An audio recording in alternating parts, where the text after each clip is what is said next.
Wake the blank up and get out of the rack. Well, okay, maybe that's a little harsh, but it is April. It is April. It's officially April the 6th. Tonight is the national championship game. More importantly, 3 weeks from now is the NFL draft. And we got a lot to talk about. Damon's been on vacation. Let's fire it up. Let's go. Welcome to Wake the F Up.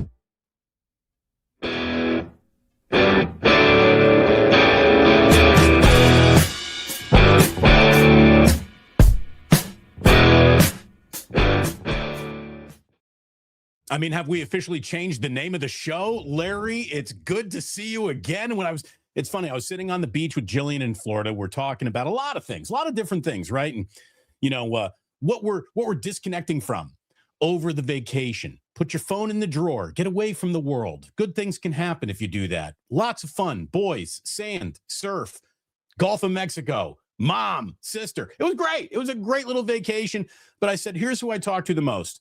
It's my wife, it's my kids, it's my in-laws, it's my mother, it's my three group of friends here, Greg, Ryan, and Dan, the three wise men that I'm in a constant text chain with, and it's you, Kruger. There's very rarely a week where you and I go without talking in some way, some fashion, so good to see you again. I am very proud to say, though, that my streak of major breaking news happening when I'm on vacation kind of gets snapped here. There's not a lot that has actually happened in the last week or so that we've been away from each other, but we are, like you said, 17 days away, baby, from the NFL draft, and it's one of the most fun times of the year. You said it, national championship game. It's Masters week. We got a few other things. Steph Curry's playing basketball again, for goodness sakes. So we got a lot to get into today, man. Great to see you. Yeah, great to see you. Lot to get to. Of course, the Krug Show brought to you by Pig and a Pickle, the best barbecue in all of Northern California. Check them out. They're in Emeryville. They're in Corte Madera, soon to open in Petaluma. Check them out. Go say hi to Damon and Mary. Get some brisket. Tell them that Krug sent you. We're big fans of Pig and a Pickle.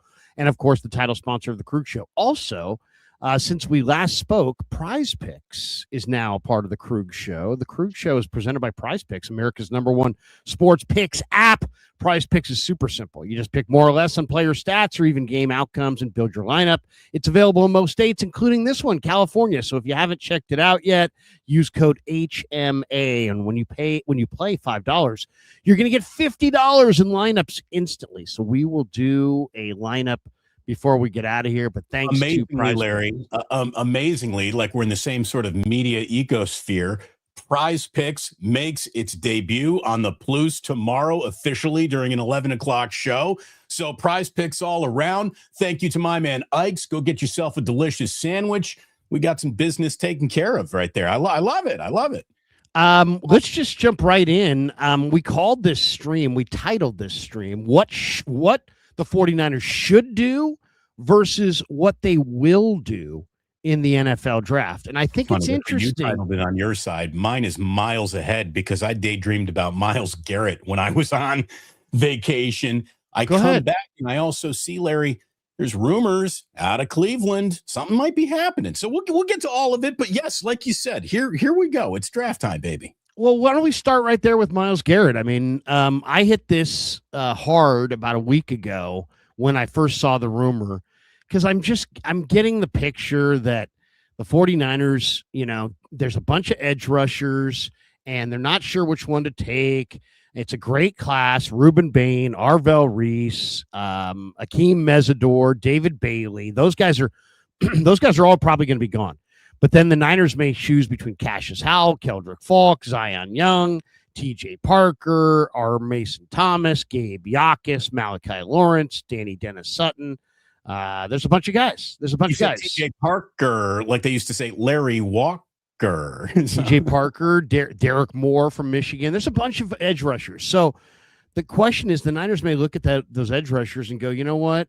There's questions. Keldrick Falk's really young, didn't have a lot of sacks. Cassius Howell's got short arms. Zion Young is a great player, but he's got some off-field issues. Some people like TJ Parker, some people don't. Some people think that R. Mason Thomas has short levers. Gabe Yakis has got an injury. Malachi Lawrence played at Central Florida. Dennis Sutton is more of a 2-point stance guy, so there's risks. So maybe the Flyers don't want to take those risks and they just want to get somebody who's automatic right now. Yeah, I mean, look, Larry, any single player that you draft is a risk. And the way I was thinking about it, and I think we were both talking about how this was less likely to happen and sort of a pipe dream the last time you and I talked about it. The one thing that I think everyone can agree on is that there isn't a single player in this draft. There's certainly not a collection of players that the Niners could possibly draft that would be more impactful the very next season that we're talking about here than adding Myles Garrett. I mean, who'd be better than Myles Garrett all by himself? Like, I'm not saying you do the Mike Ditka trade an entire draft class for Ricky Williams here, but there is no even attempt to argue a collection of edge rushers would be better for the Niners next year than Myles Garrett all by himself, who outperformed the 49ers defense all by himself in just the terms of sack totals. So, but he is 30. I mean, you can't keep 30, short. Right? You can't keep in a sport where depth means everything. You can't keep changing out 22-year-olds for 30-year-olds. You can't keep going young for old. You only have one or two moves that you can make like that before you're kind of done. But I mean, it is interesting because you're talking about a guy who had 23 sacks last year. The Niners have struggled to hit on their first-round picks. By signing Mike Evans and Dre Greenlaw, you're kind of announcing you're in go for it in 26 mode. The Niners are an older team, but they do have the third youngest defense. So, you could argue that they don't need more draft picks on their defense. Their defense is already very, very young. They clearly need to upgrade their pass rush, and they need to upgrade immediately if they want to have any chance to run with Seattle, the Rams, the Eagles, the Bears, and the NFC. The defensive tackles and defensive ends at 27, all, as I just said, come with risks. Caleb Banks has got a foot injury. And then you've got Cleveland. Let's talk about this from Cleveland's perspective for a second. They want, from what I could tell, I called a buddy of mine who works in Cleveland in radio, and he said what the Browns are really after is Aaron Goldhammer. Was it Aaron Goldhammer? Oh, no, it wasn't Aaron Goldhammer. But yeah, I have worked with Aaron Goldhammer on ESPN Radio. John London and I did a show with Aaron. Good guy. But it wasn't Aaron Goldhammer. But yes, I called a couple of Cleveland guys. My guy Terry Beacon and a couple others who were out there who just are like, hey, look, the Browns are all about 2027 draft capital because this year they're just going to this year they want to build up their O-line and run the shit out of it and see if they can develop Shedeur. If they can develop Shedeur, they're going to go with Shedeur. But if they can't develop Shedeur, they want to make sure that they have multiple first-round picks in the 27 first round so that they can get one of the 8 to 10 quarterbacks that is slated to go in next year's draft class. And I really think they're happy with the sink or swim scenario with Shedeur. Like, if he takes off and it works, great. They got their guy. If it doesn't, fantastic. They're going to have a really nice draft pick because they're in a full rebuild mode. Right. They're in full rebuild. And also they want 27 draft capital. And the Niners, I think if you said how would the Niners want to structure any kind of a Garrett deal? I think they would want to backload it as much as possible. As far as I could see the Niners saying, here's our 27 first, our 27 second, and our 27 third. And, a player, Ricky Pearsall or, Mikael Williams, or, some good player and like 27 draft capital. I know there's a lot of, and maybe it's even 26 draft capital, but I think the 49ers are going to try to offer a package that's centered around lots of 27 draft capital.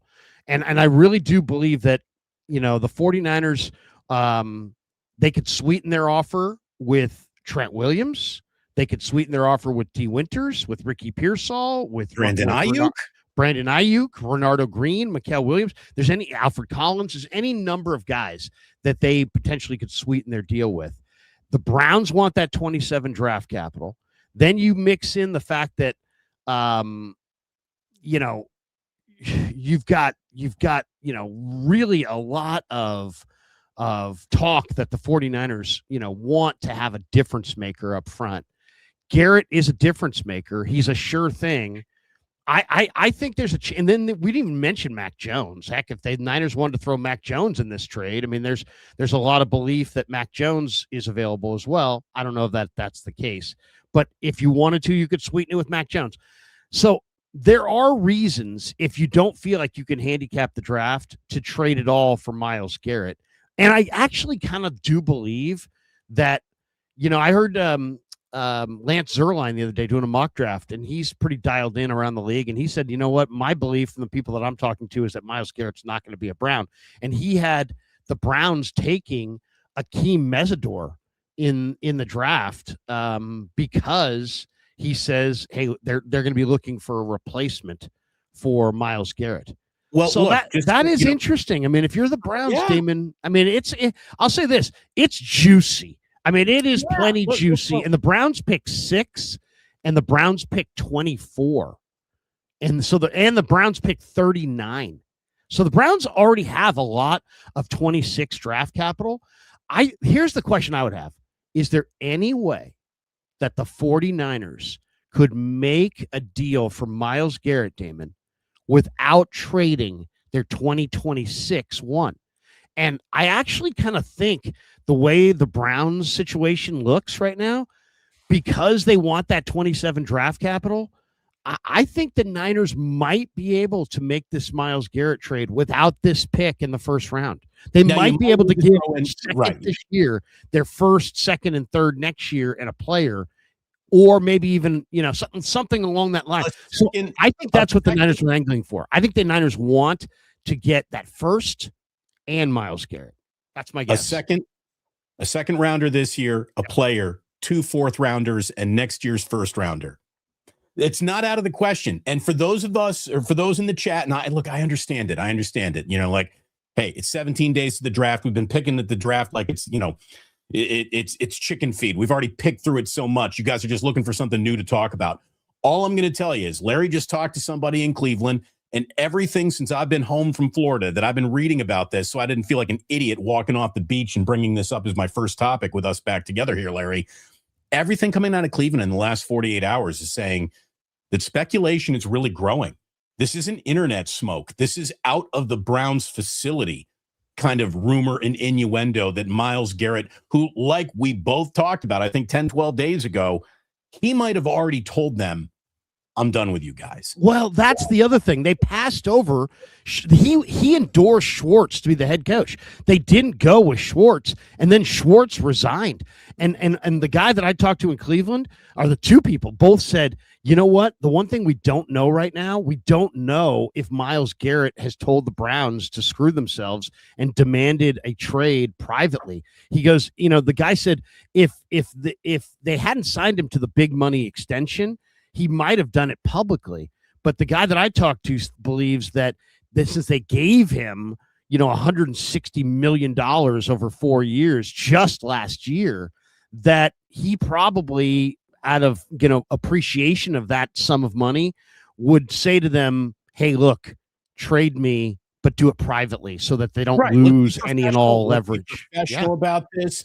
Have all your leverage, get the best deal you can. If I like it, I'm willing to drop my no trade to make it happen. I also understand this is a business. You don't want to piss off the entire city of Cleveland right before the draft. Like it, real G's move in silence, and he is a real G. He absolutely is. And this is a guy who, again, like you said, he's 30. I'll grant you that he doesn't miss football games. And that's the other thing, Damon. Bosa and Williams, Mikel, are both entering the year. They're not going to practice probably because they're both coming off major injuries. Then you have Bryce Huff's sudden retirement. You have the fact that the Niners had 20 sacks this year, and that, John Lynch, when asked about the draft, said, hey, our priority is defensive front. Well, nothing addresses defensive front more than trading for Myles Garrett. It is the single. There's one God move available, and that's really it. I mean, that is really it. There is no collection of players you could draft. Cassius Howell and company. There's no collection of players you can draft this year and next year who on the Niners roster have the potential to get to the quarterback and create more pressures and disruption than just Myles Garrett by himself. Then you start thinking about, so it's Myles Garrett, and what do you got? Nick Bosa, Odigizua, Alfred Collins, CJ West. It feels like it would just unlock so much potential across that defensive line. It might cover up the lack of adding players behind them defensively. When you can get to the quarterback with 4, who the other 7 guys matter so much less, and you're telling me one of them is going to be Fred Warner, Dre Greenlaw is back in the mix. You still got corners who we like. You got a safety or 2 that you can still get better with. I mean, it's the single biggest would you give up a ton of draft capital for player in the league? Would you add Lawrence Taylor? The answer is yeah, you should probably do that if you can. And for those, again, who are saying you guys are nuts, you're out of your minds, this isn't just complete fabrication for clicks and likes and engagement. It's not.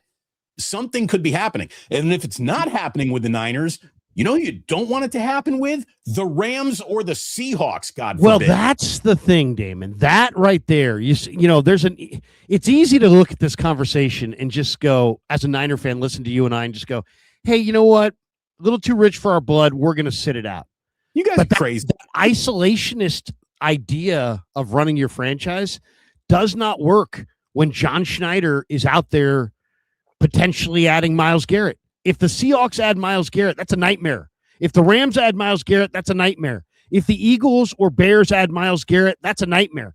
You have to be in the deal flow. Now, I do want to share the screen because I think it's important for this topic that we kind of go behind enemy lines and kind of get a peek of what the dialogue is on the other side. And I just Googled this. Andrew Berry's on the record as saying that Myles Garrett ain't going anywhere.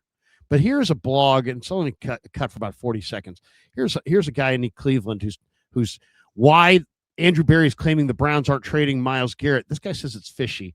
Listen to this for 30 seconds. He mentioned Baker a couple shows ago, how potentially they said, well, we weren't going to trade Baker Mayfield. Obviously, that ended up happening. Nick, as of now, Andrew Berry's still pretty clear that the Browns aren't going to trade Myles Garrett, but I suppose anything could change. There's also just countless examples of this. I think this time last year, we were living through it with Michael Parsons and the Dallas Cowboys and Jerry Jones repeatedly stating that they were not going to trade Michael Parsons. They got through the draft, didn't they, Ryan, before they ultimately decided to move on from Michael Parsons. Obviously, that was a little bit different. Myles Garrett is under contract in Cleveland. No one yet has provided, including Andrew Berry, who met with local reporters for 30 minutes out there in Arizona before the league meetings. He could not give a straight answer as to, okay, then why'd we rework this contract? Why now? The timing of it is all still too fishy. There you go. So let's hit that for a second. I'm watching ESPN in real time when the Browns and the Niners have both done the exact same thing. They had a contract date, or they had a bonus date written into the contract, and it wasn't a real deadline. The Niners took their contract date for the gigantic amount of money that they owe Trent Williams, and they kicked it back to August 30th. And a lot of speculation was, man, maybe the Niners are going to trade Trent Williams. Now, John Lynch, last time we talked, Damon, to him, he was like, hey, we're on the verge of something very positive. So it sounds like, from the Niners' perspective, that maybe Trent is going to be here. But it does kind of make you wonder, why did the Browns, Andrew Berry has stated, we're not moving Myles Garrett. But as those guys just stated, they said they weren't moving Baker Mayfield. And you had a theory before that you think that there's a reason why they didn't necessarily state it, or why they're trying to play cloak and dagger. You don't want to be in front of. You don't want to be in front of that news. You want to come in behind it and be like, here's why it happened. It would be like the Luka trade if there was rumors. Is that what you're saying? Kind of. Yeah, it very much so. And I just think that one of my favorite sayings, and I've been saying this for years. I heard it once and I thought that's just freaking brilliant. And it explains how the world works maybe more than any other sentence. Everything is business as usual until it's not. So it's all business as usual with Myles Garrett. But look at the business. Tim Kawakami, regardless of what anyone thinks of Tim Kawakami, Tim knows, don't buy what's being said. Look at what's being done. And you don't go ahead and restructure guys' deals who just ain't going anywhere. You don't look for more flexibility with guys you aren't looking to be more flexible with. So it's not a pipe dream. It's not out of the question. And if we've got evasive general managers, not exactly saying, of course not. Of course we're not trading Myles Garrett. And even if they were saying that, I don't know if you can just believe that and take it on face value. Do the Browns need Myles Garrett to improve their 2027 we're back target? Well, Probably Damon, here's the question that we don't know the answer to. And I suspect that it's not a good answer for the Browns. I think he wants out.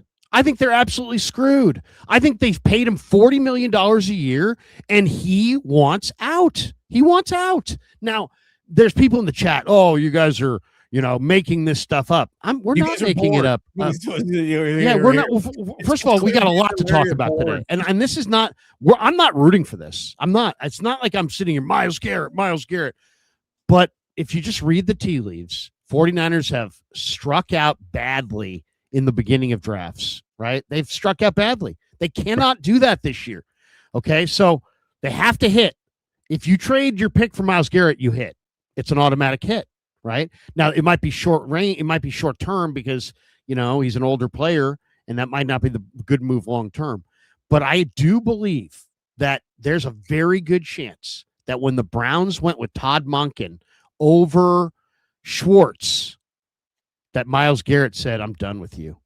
And I bet you anything, if you see the smoke around Myles Garrett should not be there. He's signed through 2030. The general manager said he ain't going anywhere. And yet there's Eagles rumors, there's Niners rumors, there's Seahawks rumors, and you have people like, Lance Zierlein saying, hey, you know what? I don't expect the Browns. He's literally projecting the Browns to draft Akeem Mesidor to replace a Myles Garrett in a trade. Now, the guy that I talked to said they have pivoted from it's all about Myles Garrett and their D-line to it's all about their O-line. And is Shedeur the answer? And if he isn't the answer, are they set up to make a move in 27 in round one? And so I think there might be a deal out there for the Niners and Browns that allows the Niners to trade next year's 1, maybe next year's 2, next year's 3, and a player, maybe this year's 2. And maybe they could get Myles Garrett and still keep their first round draft choice. Well, and think about that might be enough to make the deal go. Let's kind of take the focus off the Browns and put it back on the Niners and their timeline and who they think they are and where they are. They have fallen behind the Seahawks and the Rams, if not significantly. They certainly have. There's a gap that has to be closed. Correct. Do you want to take risks, any draft pick closing that gap, or do you want to do something extreme as Kyle Shanahan? You want to talk about not long-term? I think that is a really good way to describe Kyle Shanahan's tenure with the 49ers. It is not a long-term tenure that he has left. I don't think it's absurd. And you and I are both, I think, as on Team Shanahan as, content creators who aren't total house organs can be. They're year 10 and they haven't gotten the ring. 3 years, Larry. They got 3 years left to do this. And I would rather bet on Myles Garrett and the next year 30, 31, 32 of his career than years 23, 24, 25 of any players that you are drafting who you've got no track record of having any success at all in football. This is the premier defender in the league. Nothing to debate. It's not out of the question to even suggest Myles Garrett should have been named the NFL MVP last year because Stafford didn't have a better year at quarterback than Myles Garrett had at defensive end. Let's talk about his price tag for a second. You got guys like Mr. Big Daddy Joe here saying Myles Garrett maybe wants out, but the Niners would have to give up 3 first-rounders. That's my point. I don't think you guys are listening to me. The Browns don't have the leverage that you think. Now, they don't have to send him to the Niners, but the teams that are going to be coming after Myles Garrett, Micah Parsons is younger than Myles Garrett. How old is Micah Parsons, Damon? Look that up. He's got to be 26, 27. He's young. He's younger. He has more mileage on Micah Parsons. There's more to the team that gets Micah Parsons left in Micah Parsons' gas tank.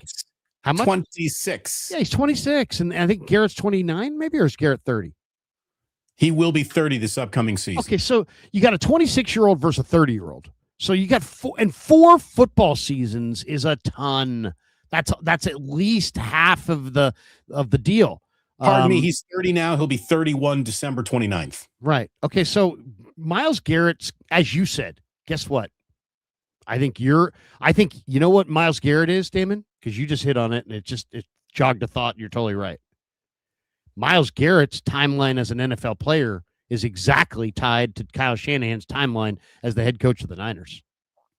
He's got about 3 monster years left, and Shanahan's got about 3 really, 3 years left before it's going to be like, bro, you've been here. I mean, Andy Reid was there in Philly for 13 years, and then they said goodbye.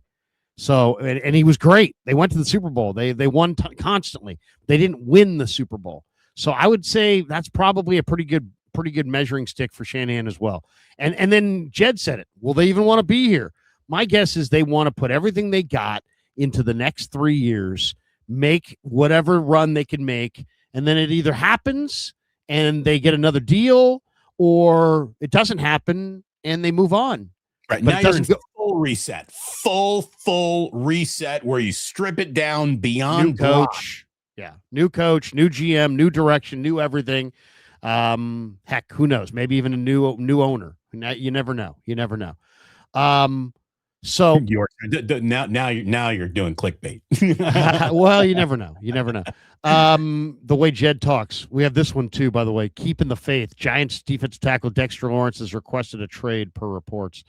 So Niners don't really need Dexter Lawrence because they have interior guys. But I hear what you're saying. That's good to note. But I think all this talk about, it's going to take 3 number ones. No, it's not going to take 3 number ones because I'm pretty fucking confident that Myles Garrett told the Browns to go F themselves as soon as they bypassed his guy Schwartz. Well, think about it, Larry. He's not going to go in there and play for a new coordinator. I bet you anything, Damon. When you don't have money, you want money. He's got money. When you have money, you want everything else. I want to win. I want to be coached by who I want to be coached. But so now he's got the money. So now he cares about who coaches him and if he's winning and all these other things. And the Browns can't deliver those things. They didn't deliver the coach. They can't deliver the winning. And so he wants out. And I guarantee you that when Myles Garrett gets moved, the price tag is going to seem not right because the leverage is not with the Browns. What's the one thing you've been saying? You might as well put it on a T-shirt and sell it on your marketplace. Pig and a Pickle is the best barbecue in Northern California. I love my wife. I don't know. What else? The Niners need Giants can't hit. Niners need ferocious defenders. Yeah. There is no more. There is no more ferocious defender in this sport than Myles Garrett. Checks that box. He's in a photograph of one. Nobody is this guy. So it sounds like a huge impossibility. It's not as impossible as it looks. It really I don't think the price tag is as high as people think it is. I think most Niner fans are like, nah, can't do 3 number ones. I don't think it's going to cost 3 number ones. I really don't.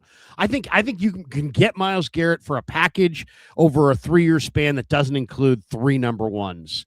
I think what it does have to include, though, is a ton of 27 draft capital. You're going to have to trade your first next year. You're going to have to trade your second next year. Heck, you may have to trade your third next year. But you also got to remember this. The Niners might be willing to make this move now because they know if they keep Mac Jones, Damon, and he signs somewhere next year, at worst, they're going to get an extra third-round pick. So to give the Browns your 27 first, second, and third might seem like a what? But if you're getting a third back from Mac Jones because he walks in free agency at the end of this year, that offsets the price a little bit. And then if you could offset the price even more with a Ricky Pearsall, a Mikael Williams, a D. Winters, a player, an Ayuk, maybe an Ayuk, sending him somewhere that's not Washington. There are elements to this thing that are very interesting. We're not going to devote the entire show to Myles Garrett because I didn't even want to go in this direction with Myles Garrett. But I do think it's worthy of discussion because I do think he's going to get traded. I do think the Niners are in the deal flow. I do think the price tag is going to be quite a bit lower than what you guys are thinking. And so it's an option. So let's get back to go ahead. He would have to sign off on it, and then we're going to jump off this track, and we're going to talk about other things. There's here. one last thing I want to add. You just said it. You just said the key thing. He's got to sign off on it, Garrett. Right? Yes. What has Garrett been in? Garrett has been in a 4-3 wide 9 defensive front.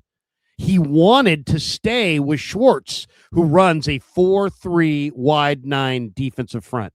He wants to win. Now he could potentially be traded to the Niners and play for Chris Kasarik on the West Coast in a 4-3 wide 9 front. I think schematically, this is his best fit. I really do. It makes sense. Let me also wrap up with this. Yeah. By the way, like and subscribe. We got nearly 1,000 people across all platforms watching us right now. It's good to be back. Thank you for being back here on Wake Up. Hit that notify bell too, and you'll know whenever Larry and I go live. Thank you so very much. Hit like and subscribe. If you want to get the kid, you got to recruit the mom. Okay, so that doesn't really work when you're talking about grown men.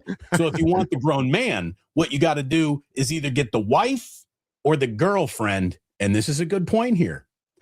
Myles Garrett's girlfriend is Chloe Kim. She's from San Francisco. And is that true? She's a Winter Olympian. You can put her right next to Tahoe. She's going to be really happy going up to the Palisades and Squaw and North Star. You put her right where, Chloe in the middle of Cleveland, you're in a plain state. It sucks. You got Tahoe right here. You got all the money. You got San Francisco. It has been freaking gorgeous here the last week or so. So, it's not that Cleveland. Great. It's the old famous Tennessee Williams. New York, San Francisco, New Orleans. Everything else is Cleveland. So there you go. It's a wild idea, but then I think we established there are lots of reasons, competitive reasons, football reasons, coaching reasons, contractual reasons. There was let's just say this. They're draft right. I don't. I mean, until they do. Not only that, they do. I don't. There was a reason. The one part that I think we don't have an answer to, and Andrew Berry doesn't have an answer to. Hey, Andrew, if he's not being traded, why did you move his bonus? Why did you move his bonus schedule to later in the year? Because you may trade him, and then the team that gets him has to pay the bonus. It was the very first thing when the Myles Garrett bonus date got moved. The very first thing, and Schefter was on the McAfee show, I believe, when it broke. The very first thing he said is, usually that's a precursor to a trade. And the only thing that dampened that is that Schefter said, I just picked up the phone and texted Andrew Berry, and Andrew Berry assured me that Myles Garrett is going nowhere. So that kind of put that whole thing to bed, but it didn't really, because it didn't answer why the Browns moved that schedule around. The Niners also moved their schedule around with Trent Williams.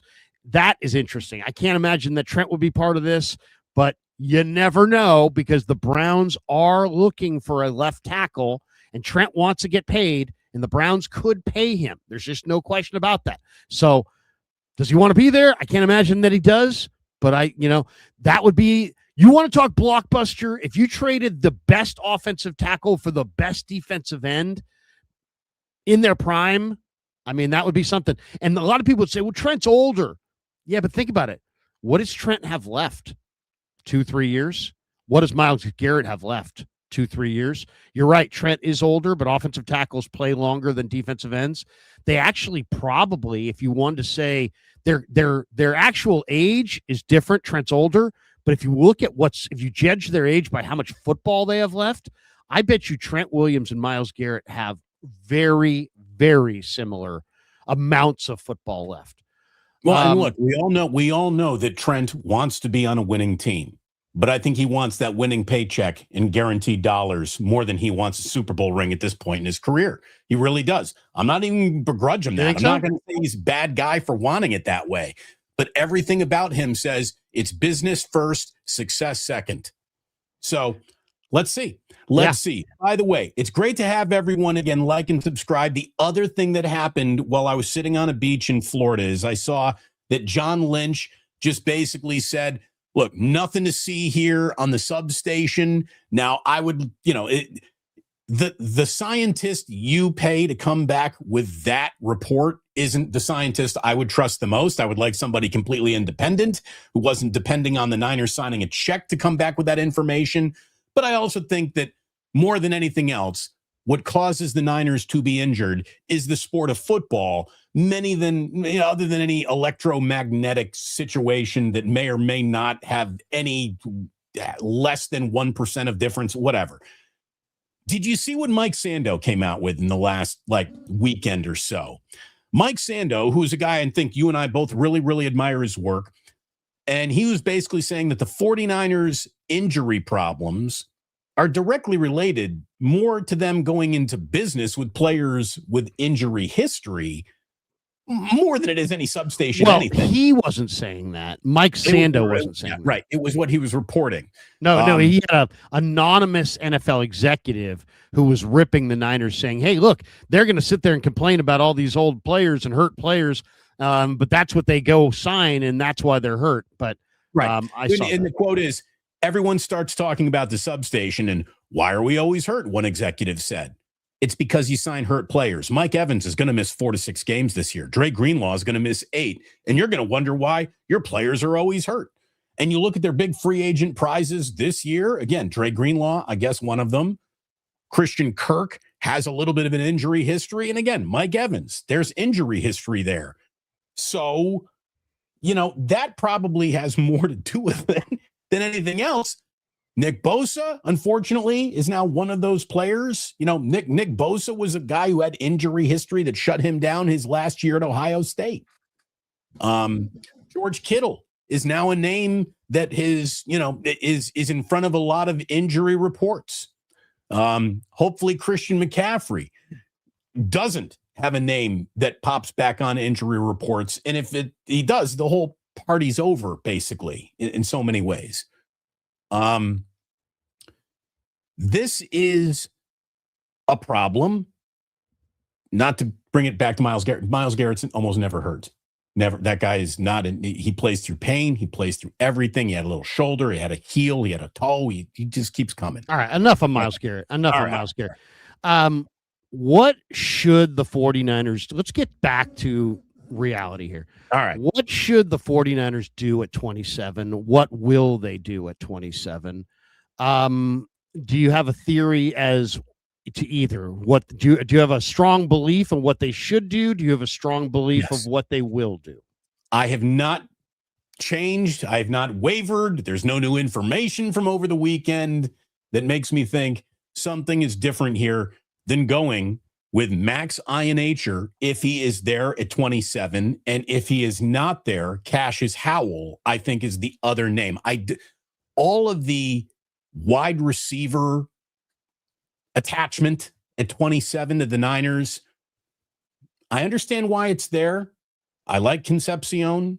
I like the kid from Washington that's getting a lot of buzz now, Boston. But we talked about D'Angelo Pons. We talked about Omar Cooper Jr. To me, line of scrimmage is where this team needs to focus, and it's where they have focused so many of their first-round picks. I think that Mike Evans and Christian Kirk being your free agent signings move wide receiver down the board as an immediate need. I can see them looking at wide receiver with one of those 4th round compensatory picks more than I can see them looking at it as a 1st round choice. And I know that there's a lot of people who are mocking this who would disagree with that. And they think wide receiver is going to be the first off the board. I am taking the best tackle available if Trent has gone bye-bye, or Cassius Howell if he is there. Yeah, I mean, is that so? That's what you would do. Do you have a belief of what you think they are going to do? Yeah, I mean, when in doubt, you got to look at what they've done to predict what they might do, and they've always looked defensive line. Looking defensive line before you look tackle seems to just be how they operate. Yeah, they we get to the end of the year and it's like they need offensive line. They need this, they need that. By the time the draft rolls around, it's defensive line. And by the time draft day rolls around, it's like always defensive tackle. It's like always defensive tackle. I'm going to share the screen. But I do think this is what I ran into this weekend last year that they like, and Odigizua being their big free agent move this year, or the trade anyways, excuse me. I think defensive tackle, again, like signing Mike Evans and Christian Kirk, moves down the board of immediate need. See, I don't, because they also got rid of Kalia Davis. They also got rid of Jordan Elliott, and they really value this spot. He's tossing offensive line. Here is a guy that I want. I'd like to see Sebastian. He's built the right way. The fact that he plays nose at 310 pounds for Georgia is kind of shocking. But I think he can play a little bit all over the line. He takes on double teams really well, where he'll literally drop a knee and ankle. Let me just drop it. Let me see if I can make it a little bigger so people can see it. There it is. Okay. So this is a scout that is a big fan of Kristen Miller, Georgia, the Georgia defensive tackle. Watch this. Listen to this. Mykel Williams loves. This is Mykel Williams' buddy, but also there's a lot to like about this player. He's tossing offensive linemen off of him. He's built the right way. The fact that he plays nose at 310 pounds for Georgia is kind of shocking. But I think he can play a little bit all over the line. He takes on double teams really well, where he'll literally like drop a knee and anchor down, and he's just not getting moved. He's tough as hell. Defensive tackles naturally do a lot of work that goes unnoticed.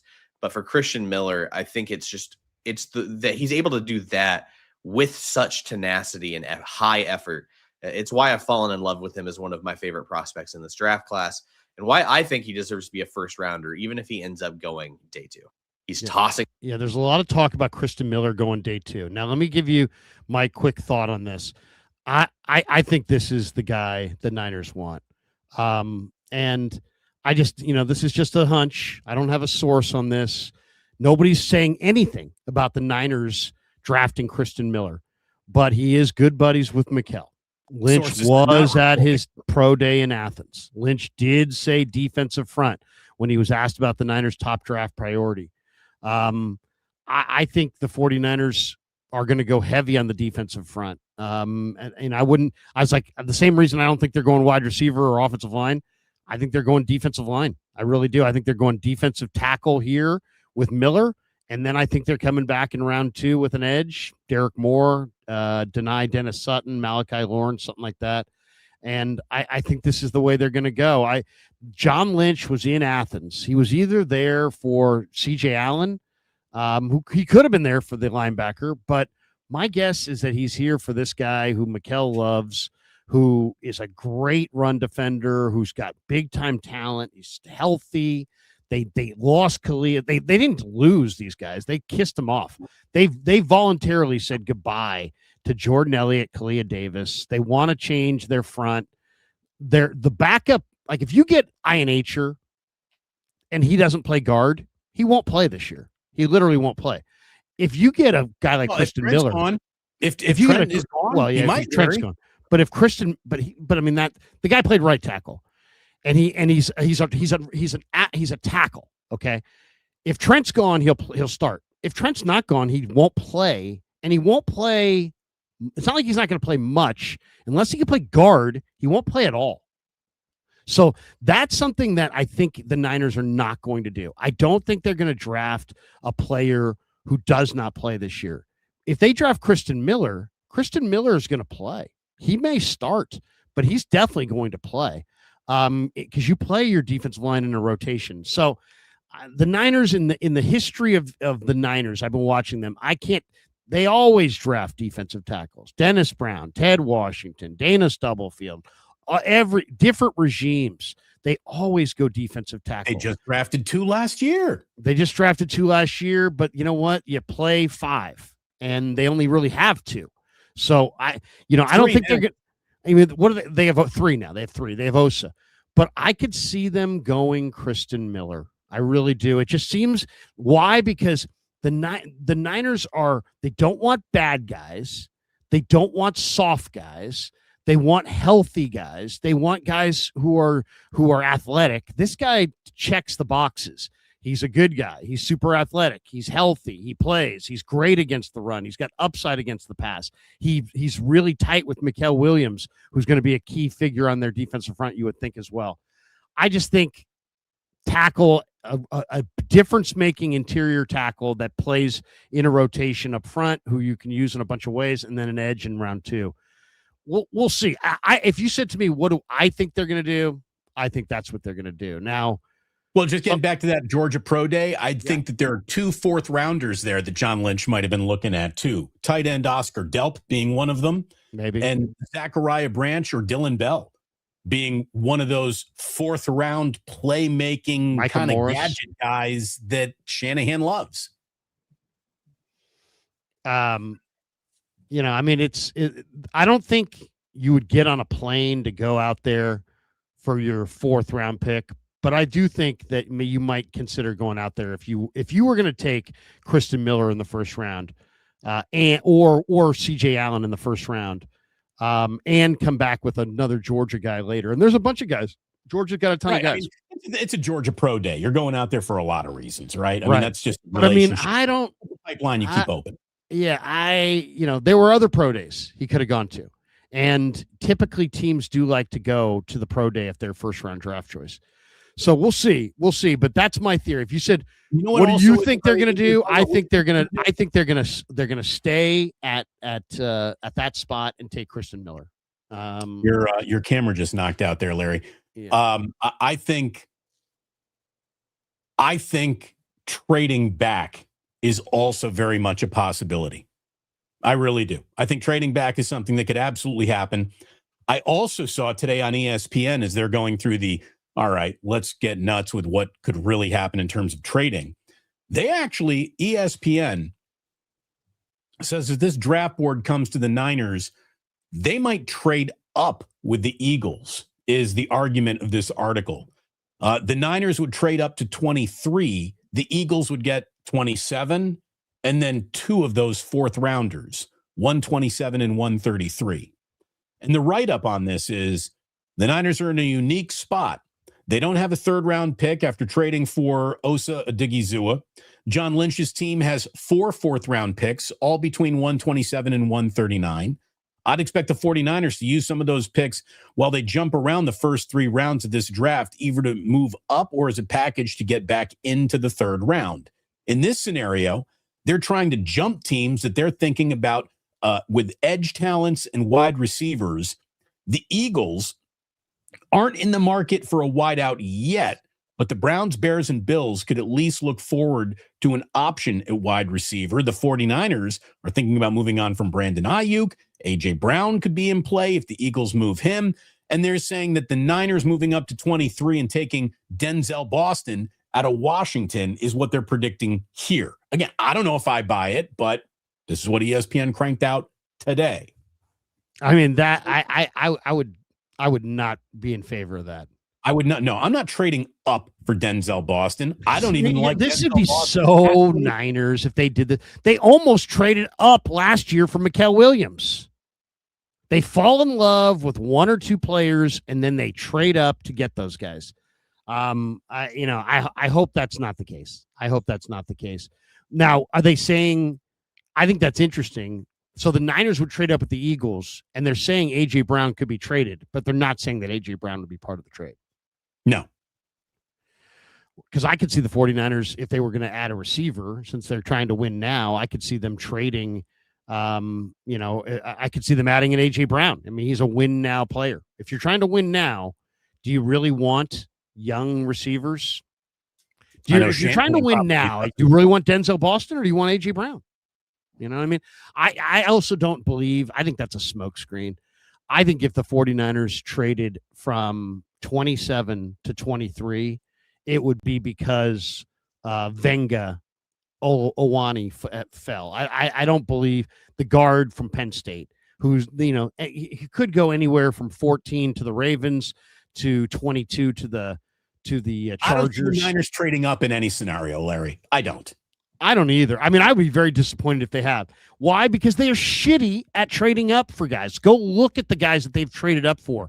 They traded up for Dante Pettis. They traded up for Jalen Hurd. They traded up for C.J. Beathard. They traded up for Joe Williams. They traded up for more donkeys who cannot play than anybody. This is what they should absolutely not do is, be super impulsive and give valuable day 3 draft capital away to one of their rivals to get up 5 spots to take a receiver that probably should go in the second round. I'm not a Denzel Boston guy. Did he even run? What's his 40 time? I mean, I don't want no more players who don't run 40s. Screw you and your GPS. I don't care about he was running 22 miles an hour. Oh, Trey Lance was running 22 miles an hour. And when he got on the fucking football field, he was slower than Kyle Juszczyk. Well, I mean, here's what Denzel Boston is. He's 6'4" with 11 touchdowns last year and an average of about 14 yards per catch. He's a good player. He's a big body. There's no doubt that he is. Yeah, big body doesn't mean shit. There's tons of big bodies. There's a lot of big bodies. I can go to last year's draft and tell you about big body receivers. There's all kinds of big body receivers that suck. There's all kinds of receivers that don't separate. I don't care about his big body. I care about, does he separate? And he doesn't separate. He doesn't separate from defensive backs. That's a major problem. The fact that, here's the thing, Damon, guys who can jump. Guys who can lift. Guys who can run. Guys who can't do those things don't. And Denzel Boston hasn't. So there's no way in the world I would ever endorse a trade up for Denzel Boston, even though he's got collegiate production. There's other guys who have collegiate production who I'm looking at I think Denzel Boston should go around pick 40. That's where he belongs. Here's the thing. He didn't run the 40-yard dash at the combine or his pro day. Right. What are you hiding? What are you worried about? Right. You're slow. Stop drafting slow receivers. You know what? I just watched the 49ers have the least separation at wide receiver that I've ever seen in watching all 22. And you're going to turn around and draft a receiver out of Washington who, yes, he scored 11 touchdowns, but he didn't run a 40. It would be like a Juwan Jennings replacement. It'd be like replacing Juwan Jennings with Juwan Jennings, a younger version of Juwan Jennings, which again big risk. Can be productive in the red zone, but isn't what this team needs right now. I don't. God, I hope that's not true. I mean, if that is the way it comes down, that is going to be hugely disappointing, I think, because I just don't think that guy is that good of a player. I'm going to read you a couple quotes here from Max I Nature's scouting report. Listen to this scouting report. I call him, this is one scout said, started. Okay, let's see. Where's the quote start? He just needs to play more. He started 5 games in 2023, started at right tackle in 24, left tackle in 25, played right tackle at the Senior Bowl. Good for him if he went to the Senior Bowl like a job interview and took advantage of it. I call him a tease because he helped himself at the Senior Bowl, but the film was so inconsistent. You saw an athletic, dense body, physical at times, but my concerns with him were his instincts, and that leads into smarts. If you're a little bit of a slow reactor, then you can't take advantage of your talent. I had a hard time with the film. What happened here? He'll go 4 or 5 plays, and you're like, what is this guy? You have to figure out if you like him or if you love him or if you're nervous about him. Athletically and physically, I like him. He just has a hard time consistently putting it all together. Let's see. There's one more. Again, he's a guy who started football late in his life, right? Right. I mean, he didn't play high school football. He says whether it's mental or physical, mental toughness or not, I don't know. The arms were 33 and 7/8. He says the more you watch him, the more you fall in love with him. A third scout said he's not going to be a great pass blocker. He's not the athlete that Fano is, but he does a lot of good things. Down blocks, he can pull and get out in front of. Right. Well, I'm saying, by the way, I'm saying I nature because I think that Fano and Freeling, obviously, and Proctor and the other kid from Utah, Lomu are off the board. Right. But I mean, what I'm saying is he can pull and get out in front better than you would think just watching him move around. He's not an elite foot athlete, but he can get in the way. He's a second or third round pick. And then the scout said, I'd take Lomu. Another scout says he's new to football and he plays like it. These guys are always hit or miss. And how long will it take? And if he'll get it, you can see the ability, you can see the flashes, but he just plays raw. You just don't know the background, the learning, the work ethic, and whether you have confidence that's going to develop. He's off balance a lot. The hand placement is wide. He doesn't seem to pick things up quickly and visually. He is a classic Senior Bowl guy. Everything's kind of dumbed down there. Those kinds of guys shine. It's easy. You don't have to learn much. That's why it isn't a valuable proving ground. He'll be a second rounder. If you do the background and the learning and the toughness, then you say, all right, he's worth a shot. So, I mean, this guy played basketball and soccer and came to football in junior college. So, I hear what you're saying. I just don't think that every team can't take the same risk that every other team can take. The 49ers have missed so badly, so consistently in the first round, and so desperate to get a player that can contribute right away, that to me, to take the rawest, biggest swing. I mean, I love this kid's talent. He's 6'6", he's 330, he's lean, he looks awesome. But these are the scouts who watch this. And when they're saying he's not going to be much of a pass blocker and that he's really raw and that these guys are hit and miss, and I totally agree with him, I don't think this is the Niners guy. To me, I would much rather take Austin Barber, let's say, out of Florida in the 4th round, who spent 5 years in Gainesville and started 50 games and is tough and physical and steady and efficient. And you know what I mean? He's been a left tackle and he can play either side. And he was a 4-time all SEC honor student. And he was, there's just that to me is a far safer pick. Well, smart, like tough, Miller experienced, efficient, day 3 tackle and Barber out of the SEC over the ASU kid with the crazy draft profile. And that's kind of the other guy that I think is going to fall in the Niners' lap is Jordan Tyson, the receiver from ASU. They're saying that he's going to fall in the Niners' lap. And there's very, very high likelihood that Jordan Tyson, who a lot of people think is the number 1 receiver, might be there in this draft at 27. So I would say that's going to be the biggest challenge for the 49ers. Can they resist the big, high risk, high reward swing? There's tons of busts on receivers. And there's also, there's tons of busts if you go for like super raw players.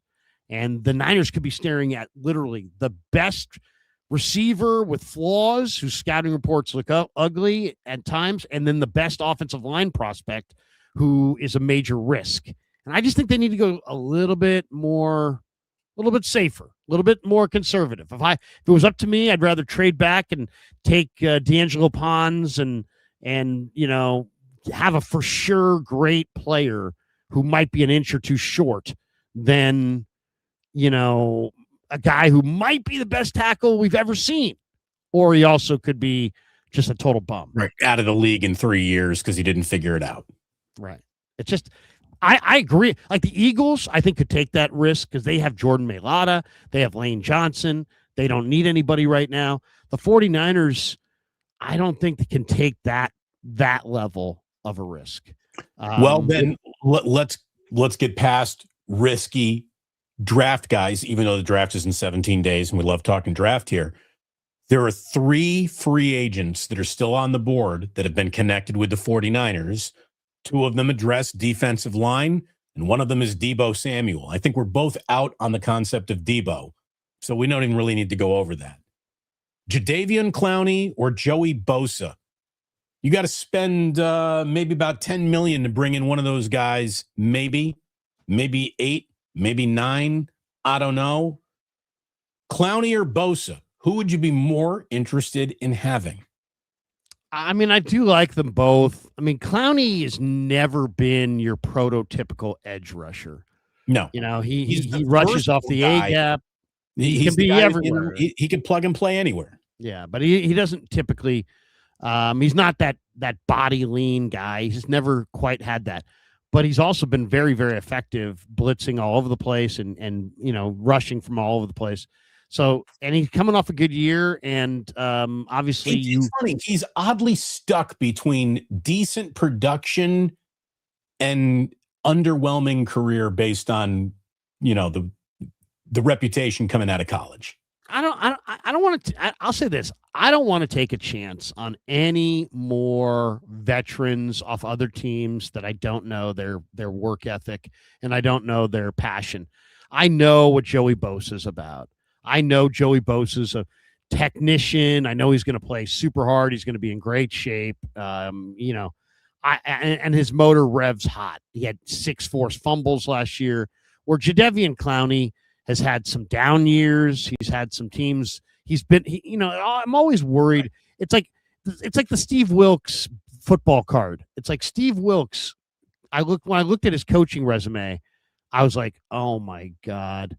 And I was like, he had literally 20 different jobs in like 25 years. In like 25 years in coaching, he literally had 20 different employers. Think about it's a lot. Jadeveon Clowney's disappointment comes with underproduction. Joey Bosa's disappointment comes in with a lack of availability. He's hurt a lot. But which would you rather take the risk on? The guy who might not be there at all, or the guy who might be there yet really not show up? I just think that Clowney might. I like Bosa more. I think Bosa. I like Joey Bosa more because I think Joey Bosa can do what the Niners want. He can be he's 270 pounds. He can be an edge setter. He can be an edge setter on first and second down, and I think he can actually hunt quarterbacks on third down. He's going to cost you maybe $1 million or $2 million more than Clowney, but I think I would do that. As far as all three of these guys, I'd wait till after. You get a better Nick Bosa with Joey on the team. Well, I just like the idea of having them both. And I think Joey does check a lot of boxes, but all three of these guys, whether it be Debo, Clowney, or Bosa, I wouldn't sign any of them right now. I would go into the draft and see what I could do. And if I can, you never know. The one thing about the draft, if you do it right, you got to play it the way it comes to you. And there's no guarantee what you're going to get. So maybe you want a defensive end, but it just doesn't work out. Then, if you come in out of the draft and you have not gotten a defensive end, yes, then I want Clowney or Bosa. But if you come out of this draft and you don't get a wide receiver, I still don't want Debo. I don't want Debo either. There's no reason for Debo. I actually kind of think, though, one of the comments in the chat we got in here is like, hey, I'm still waiting for Renardo and, Pearsall to be traded. I shared that with you guys that a Niner insider told me in the playoffs that he thought there was a very good chance that they were going to trade both those guys. The Niners have come out since and said that Raheem Morris really likes Renardo Green, that they want to keep Renardo Green. So Renardo Green's not going anywhere. But it does kind of make you wonder about Ricky Pearsall. If the Niners are really still, why am I wondering about Ricky Pearsall? Because there's only 5 or 6 wide receiver spots on a team. And the Niners already have brought in a couple veterans. They got a couple young guys. They still have Demarcus Robinson, and they brought in Omar Cooper and all these like 3 or 4 different receivers on 30 visits. These are first-round receivers that they're looking at, that they're bringing in for 30 visits. So if you're going to take Omar Cooper, whether it be in round 1 or round 2, somebody ain't going to be there. And that somebody is most likely to be Ricky Pearsall because somebody's not going to be there. We know they like Cowing and Watkins. And those guys those guys have no value. So there's no real, if you're not, those guys don't have anything you're not getting anything for those guys. Here's The the thing. only receiver that you have that would fetch anything would be Ricky. Right. So if you're still looking for a receiver at this point, I got to question whether Ricky's going to be on the team. I just think he's locked in on the rookie deal. He's young on an offense that needs to get younger. I think that they do like him. I think that they can point to his when healthy production. They're not upset with the production that they've got from him outside of he hasn't seen the end zone too many times. There's something to mine there. But at the same time, that's also why other teams would want him. Right. There is an allure to Ricky Pearsall, and the allure is still the unknown, and that could benefit the Niners in one of two ways. They either finally untap his potential because he gets healthy enough to figure it out and play, or another team wants to give you what would Ricky return? A fourth? They already got 4 of those. A third? No, I think Ricky could give you. I don't know. Actually, that is a great question. I don't know what Ricky is worth. Ricky could be worth a player that also needs a change of scenery. Ricky could be worth a like third beauty's round in the pick. eye of a beholder evaluation. He's not worth a first, that's for sure, and he's probably not worth a second. At best, I'd say he'd be worth a third at best.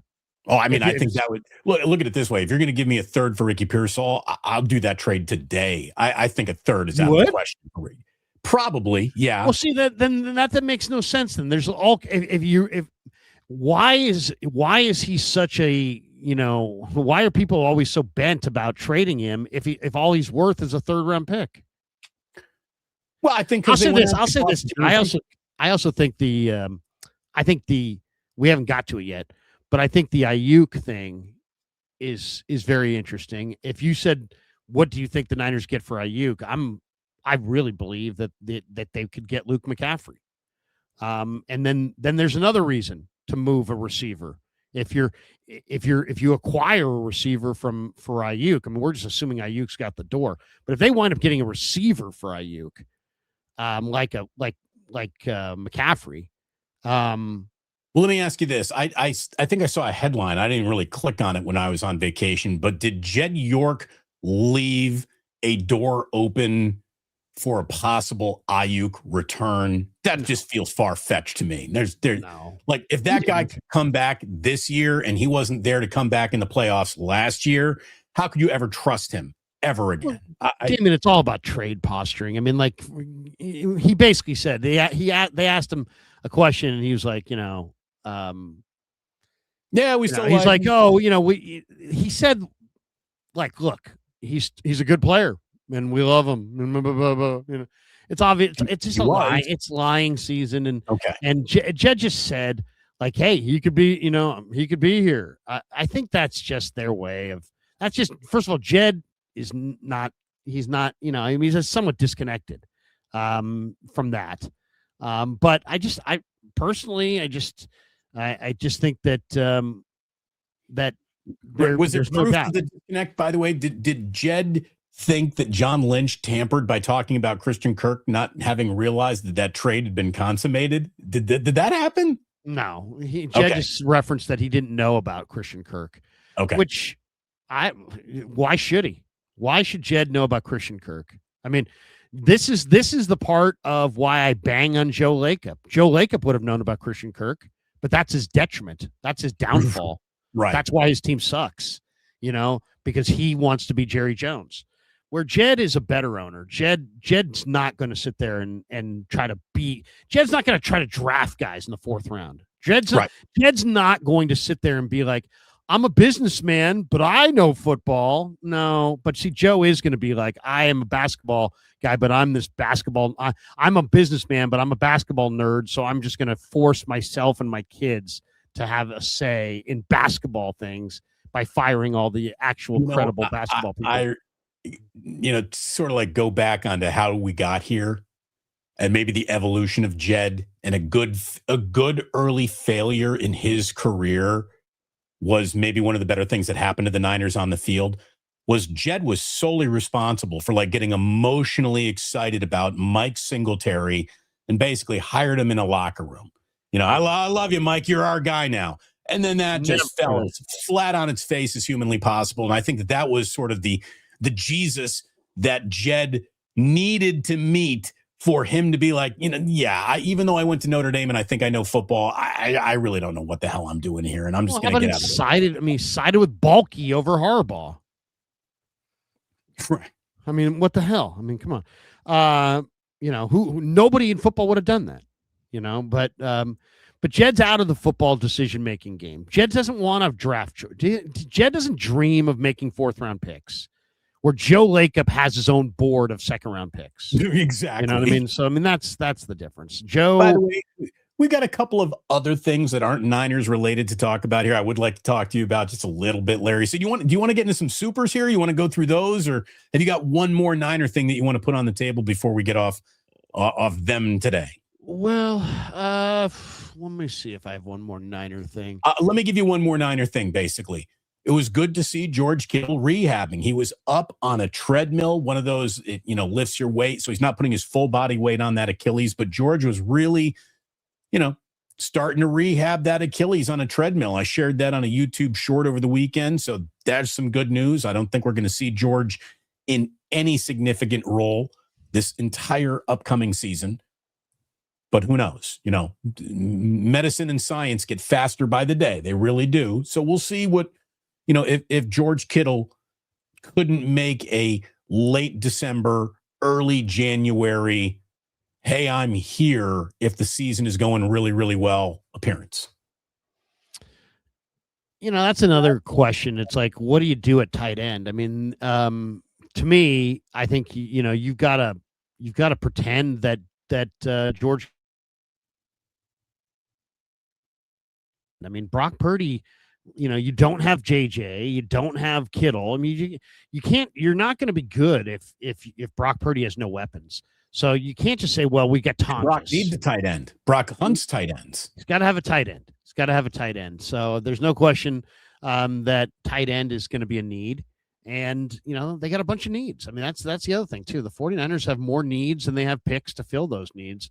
So will they add extra picks? Will they hunt in free agency? Will they make a trade? I mean, it's all they're looking outside. I do have one more on the Niners, though. Okay. I'm going to share the screen on this one. One of the stories of the weekend was an unbelievable. I mean, there are very few people that get me like, whoa. And yet this thing got me like going, whoa. And that is this prospect that they pulled out of the NFL Pathway program from Nigeria. Oh yeah, Niners want to 40 type or the I saw the jump, the vert. Here he is running, and he looks slow, but this guy ran his name's Uwar Bernard from Nigeria, and the Niners are one of the teams showing interest in him. He's 6'5", 306 pounds. He was discovered at an HBCU showcase event. They tested his body fat. He's got 6% body fat, 39-inch vertical. He ran 4.63 in the 40, 10.10 on the broad jump, which would have been number one of all defensive tackles at the combine. And it was 14 inches longer than any other defensive tackle jumped. And he's a freak this is one of the freakiest athletes here. I mean, people that are covering the NFL who have covered the draft for a long time are like, this is the greatest athlete I've ever seen. Uwar Bernard, the 49ers, according to Ryan Fowler, are one of the teams interested in him. Heck, Damon, I don't think this guy can play. I wouldn't invest a draft choice in him. I'm not saying that. Right. But man, if Chris Kasarik thought he could turn this guy into something, this guy would be worth a nice aggressive signing bonus as an undrafted player just to get this guy in camp. I mean, 6'5", 300 pounds, 40-inch vertical, runs in the low 4.6s. I mean, this guy runs faster than Dwight Freeney coming out of Syracuse. And Dwight Freeney was like 270. This guy's 35 pounds heavier, and he runs faster than Dwight Freeney. Now, I don't know if he can play football. My guess is he can't.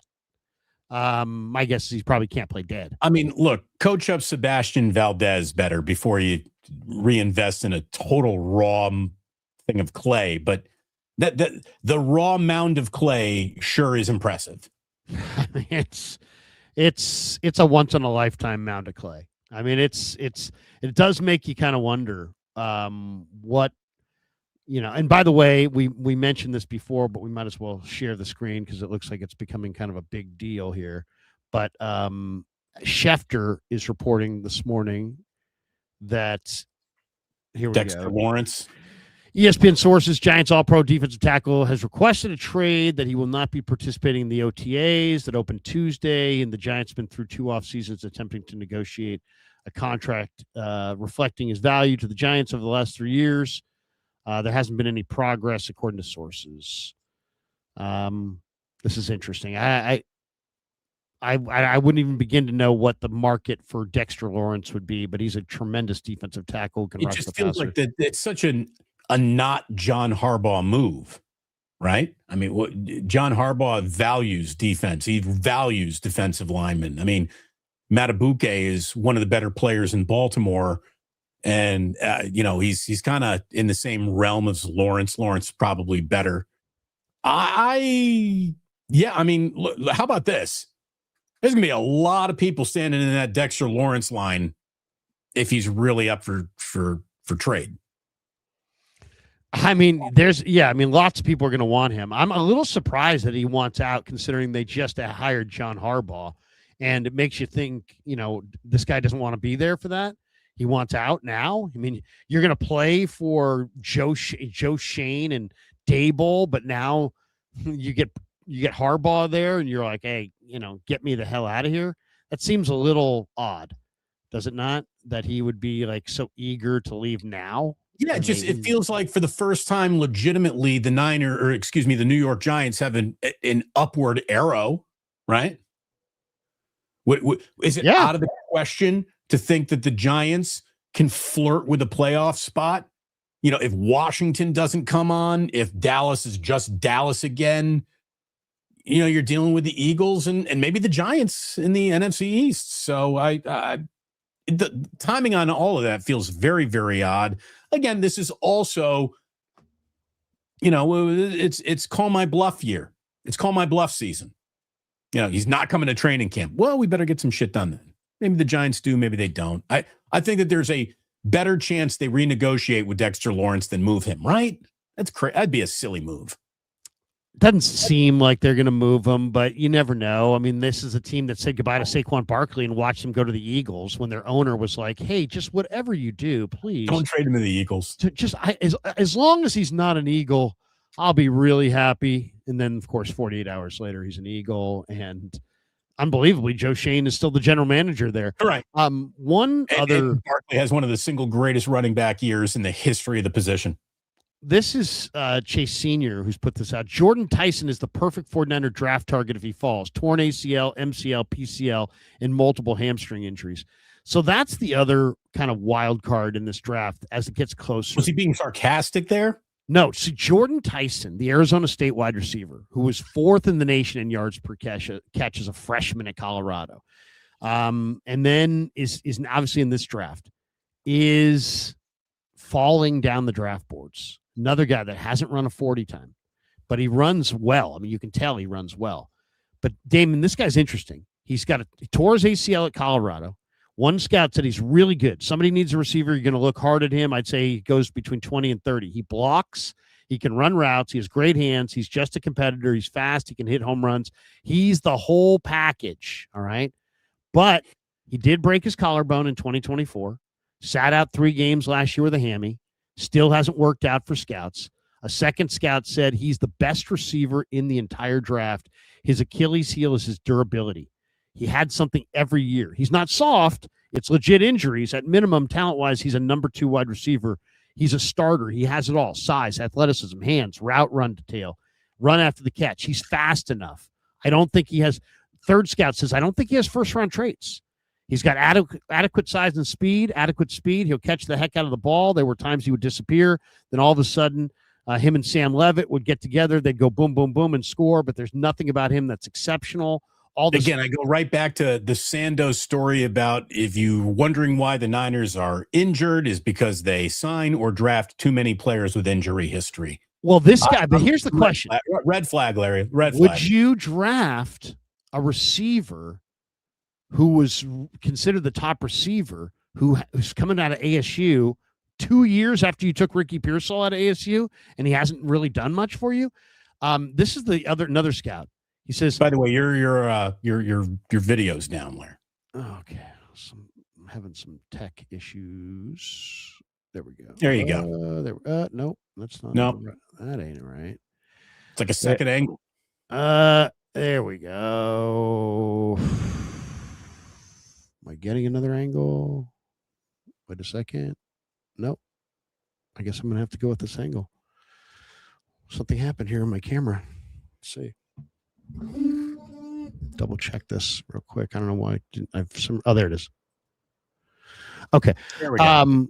But let me just finish this real quick on Jordan Tyson. One more scout, fourth scout. Okay. There's nothing physically about him, size, speed, anything that sticks out. And he's been hurt. He was an enigma to me. He was an enigma to me. But this guy is one of the most listen to this. He's a 3-star recruit from Allen, Texas. You can see the quick twitch and the movement, and he can run, said a fourth scout. But this guy is one of the most non-competitive receivers I've done in a while. Body catcher, even when it's not contested. I've never seen anybody catch slants and just slide to the ground like this guy does. It's nuts. He's just not a tough dude. He doesn't make catches when bodies are around him. Very inconsistent. And Hines Ward was his coach at ASU, which is crazy because I know there's no way Hines is saying this is what we need here. I don't like him at all. He gets hurt all the time. No, thank you. I'm out. Yeah, I don't think he goes on to say, I don't think he's very tough. Okay. I mean, listen to this last quote. His brother actually was drafted by the Cavs in the draft. Tyson's brother is Jalen Daniels, who plays for the Cavs. Anyways, a fifth scout said, if he's healthy, he's really, really good, but they don't come out of there, ASU, real tough. He's going to have to show me he can be tough. So, I mean, this is a receiver who's considered to be a really good receiver, and there's a very good chance, Damon, that he falls to the 49ers. And the question is, do you take Jordan Tyson? No. I wouldn't either. No. Can I give you a Josh Dubow bomb that made me go like, oh, look at that. I mean, I don't know where Josh comes up with this stuff, but Josh Dubow of the AP is he's got incredible statistics that he pulls up. He's got whatever spreadsheet he's got, however many terabytes of data he's got in his computer. It's always interesting. Here you go, Larry. We're 17 days away from the draft, but it's been 11,391 days since the 49ers last won the Super Bowl on January 29th, 1995. 11,391 days. That is the same amount of time, and I have no idea how we pulled this, but here we go. That is the same amount of time between that Super Bowl win and the JFK assassination. Awesome. Wow. So Josh got a lot of free time on his hands. Josh was either on the hash pipe this weekend. I don't know what, but I don't know where he came up with that one. But good God, that is the time professional between tweeter. The JFK assassination and the last Super Bowl is the same time between the Super Bowl that the Niners won in 95 and today. That's crazy. That's a lot. That's a lot to that's enough to ruin a 49er fan's day if you really want to talk about it. It really is.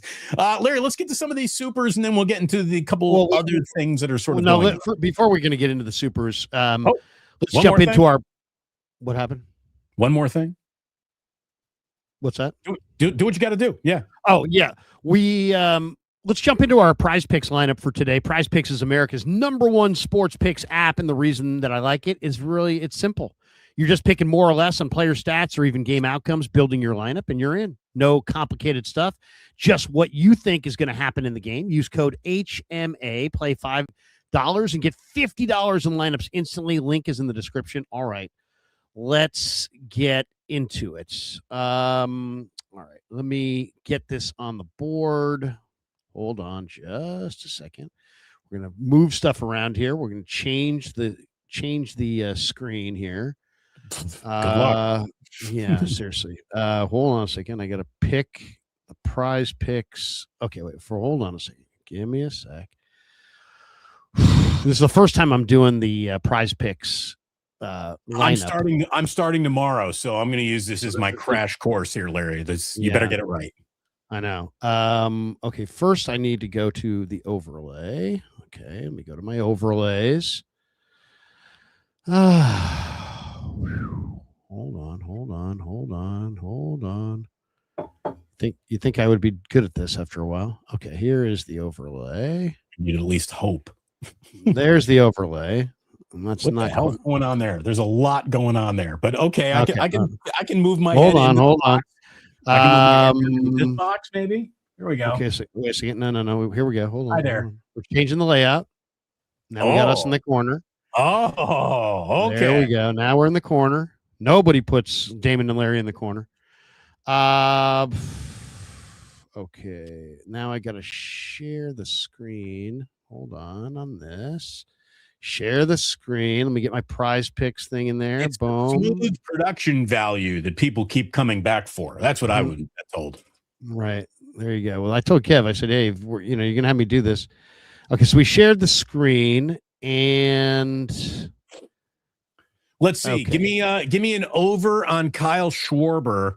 Okay. So now, so what we're going to do is we're going to go baseball. Okay. So we got baseball right there. And then we're going to go down to the calendar. So we get all the games today. We'll go to the Giants and the Phils who played at night. And we'll open that. Now we've got this one. So let's go Andrew Painter. Do you like Andrew Painter of the Phillies less or more than 4.5 strikeouts? Oh, against the Giants, they love striking out. I'll take the over on that. Yeah, let's go more. And then on the Kyle Schwarber home runs, let's go with more. It's you can only go more. So we go right there on Kyle Schwarber's home runs. Sure. Again, I don't love the Schwarber home run. Well, of course, only because of that the big wall he's got to get it over. But if there's ever a guy who can get it over, it's him. Right. So we got our two players there. Okay. Then we got to go to how much you putting on this, Larry? Yeah, let's see. I got to go to my dollar amount, how much I'm betting. Where does it say? Pick two plays for two different K. Where do I bet it? I don't know, but I can feel people losing interest. So let's go. Fuck that. Fuck them. This all that matters is that we do this. Okay. Yeah, thank you, Prize Picks. Great to see you. We'll get this next week. We do it. I promise you. On Friday, our Prize Picks segment will be Cracker Jack. 10. Okay, how do we change the money on here? I think where do we do this? We hit more. What are you putting on that? You putting 20 on that? Oh, here it is. Balance. Here we go. Where is the dollar amount on here? Picks must be. Oh, it's got to be from two different teams. That's why it's not letting us. Okay, so we'll get rid of this one, and we'll go to give me a three-legger. Give me the Giants. Give me a three. No, but there is nothing on the Giants, so we have to go to a different one. So we'll go to a different game. What games stand out to you? Is there anybody you like tonight, or we can go NBA too? What's that? What else is happening here tonight? What was that? Toronto and the Dodgers. You got everything. Let's go Dodgers, Toronto. Yeah. Well, you know what? Sure. We got a little World Series matchup. Shohei Ohtani. You can go more on half a hit. Give me the more on Ohtani half a hit. Okay. Let's go more on Ohtani half a hit. There we go. Entry fee, $10. Submit lineup. Here we go. Submit lineup. We have submitted the lineup. There it is. Lineup successfully submitted. There we go. Let's see it. View my lineup. I'm feeling richer already, Larry. So there you go. It's a 3-pick power play, $10 to win 70. Andrew Painter has got to have at least 5 Ks. Schwarber's got to hit one out, and Ohtani's got to get a single. If that happens, our $10 becomes 70. Thank you, Prize Picks. Thank you. So that wasn't that difficult. We will see you tomorrow on the Plus Prize Picks. Looking forward to it. Look at this weird. Hold on. There we go. Wait. Hey, we're back. Hey, almost. All right. You almost got that right. Yeah. So anyway, we're back in the regular layout, but thank you to Prize There you Picks. And there we go. Thanks to Prize Picks for being a proud sponsor of the Krug Show. Wait a second. Where is our base overlay? Did we lose our base overlay? I got it. We got it. We're back to where we need to be. We don't have that up there We picked the wrong base overlay, I think. Where is the Prize Picks moniker? It's not on there.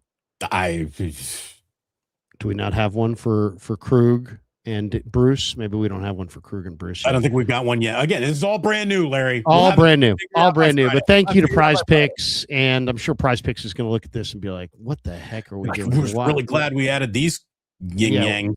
Yeah, seriously. I mean, Prize Picks, can you make it any more difficult? No, it was actually pretty easy. All right, let's hit our super. Let's before we get out of here. Supers and a couple of other things. Yeah, we got a couple other things, but first, let's thank our sponsors and of course the Krug Show. Thank you to Pig and a Pickle. Check them out. Emeryville, Corte Madera, soon to open in Petaluma in 2026. We'll tell you exactly when. Also, thank you to Novato Chevrolet, voted best car dealership by the community on Nextdoor app. 2025 rated top car dealership by Carfax, family-owned dealership. Novato Chevrolet. Go see David. He's the top sales guy there. Also, thank you to Alomar Marina, alomarmarina.net. Float while you dine on the Sacramento River, 5999 Garden Highway. They're open Wednesday through Sunday. Get the shrimp tacos. And also thank you to Sharp Corners, Sports Cards, and Collectibles. They're at 205 Cypress Avenue in Pacific Grove, California, on the Monterey Peninsula. Anthony Catania's at 831-521-5264. Thank you, Anthony Catania. And go to Ike's, eat at Ike's. You'll have a great sandwich at Ike's. You don't have to float anywhere to eat that sandwich. You can eat it right in your car if you need to. So there you go. Get to Ike's. And again, Habbas. And Habbas Law, of course, brings us our supers, and we'll get to them right here. Here they are, 1-800-INJURED. They will fight to make it right. Thank you, Habbas Law, for being a proud sponsor of the Krug Show. Riker Trav, F and Larry, and friggin' Damon. Let's go. Love it. There we go. Thank you. Harry Johnson, 4704. 2 first-rounders, Pig and a Pickle coupons, and Ayuk for Myles Garrett. F you, Larry. Thank you, bro. We got this one. Harold. The first rounders, you don't know. Pig and a Pickle, you know. Harold McAllister. Krug, what do you think of Caden Curry, the defensive end from Ohio State? He had 11 sacks. He's not the fastest most athletic guy, but the hand usage is good. His toughness is good. I mean, if you had Nick Bosa and Joey Bosa, I wouldn't mind a late flyer, maybe an undrafted addition of Caden Curry. As I said, 11 sacks for the Buckeyes, and the motor runs hot. I do like the motor. If you put him with the Bosa brothers, that would be really something. 3 Ohio State guys on one line. Google is Skynet. Lowry, sorry for calling you out in the comments the other day. Thoughts on trying to poach one of Washington's tight ends for BA. Rumor is they like Lawrence Cager enough that they might cut Sanat or Bates. Well, I mean, Cager's interesting. Cager was a Georgia kid who's a receiver who kind of kept getting bigger. New York Giants took a flyer on him. Now he's considered to be a tight end, kind of a movement tight end. They do have Ben Sanat, who they drafted a couple years ago. Yes, I would take Ben Sanat in a heartbeat. Bates, not a Bates fan, but I like Sanat quite a bit, and I think that would be a good one. Fuji says, any credence that Ty Simpson goes number 1 over Mendoza? No. Ty Simpson might not even be a first rounder. Yeah. In fact, that might be one of the Niners' options. Niners trade down. Yeah, I mean, the Niners may let the Jets or Cardinals trade up with them to get into the top of the second round, to let those teams maybe get up to try to take Ty Simpson. I don't know if Ty Simpson's good or not. He's a 1-year starter. He started hot, then he cooled off, and that's why it's always risky to draft 1-year starters. Michael says, if Raheem Morris has any influence on pick 27, Avion Terrell could be the pick. Raheem knows him well from drafting and coaching AJ Terrell in Atlanta. Yeah. I mean, I kind of think that if you want to say, like, I'm really a believer that the 49ers don't let the board come to them. that they really have a predetermined, idea of positions, and they got a real feel. They got a real desire to fill needs. They're not looking for the entire board. They're looking for the best wide receiver. They're not looking for the entire board. They're looking for the best whatever. Defensive end that can set the edge on first and second down and I think slide that gets them inside. in trouble when they do that. I really do. It gets them in trouble.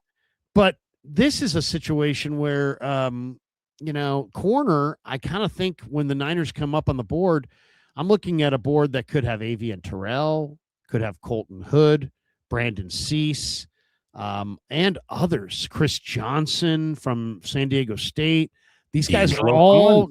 They're D'Angelo Pons, Keontae Scott. These guys are going to be on the board probably when the Niners pick at 27. And man, if you said, what do the Niners need? They need to get a great player. And I would take, once I saw D'Angelo Pons jumped 43.5 inches, I would take him, because when a guy jumps that well,